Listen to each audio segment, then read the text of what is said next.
What is civil disobedience? Breaking the law has been seen as a means towards changing the law, government policy, and culture.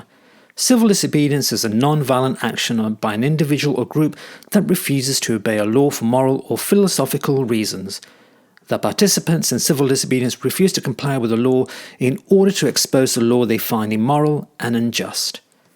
There are many examples of civil disobedience, such as when Rosa Parks was asked to give up her seat to a white man and Parks politely refused, or when environmental protesters brought parts of London and New York to a standstill recently, or when the suffragettes in prison went on hunger strikes.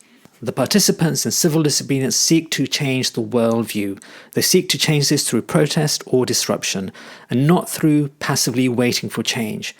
Passively waiting for change is the stance most vegans take. But is this enough? Would we be so passive if the violence and discrimination was directed not at another species, but at another race? Civil disobedience differs from other legal acts because it is engaged in by people who commit the action knowing and accepting the penalties and consequences of breaking the law. By accepting the penalties of their actions, they are further highlighting the unfairness of the law. Tash Peterson is a prime example of an animal rights activist currently involved in this type of non-violent protest, and she is gaining attention and encouraging debate. When the world is unwilling to move on its position, ask yourself, what actions can be justified?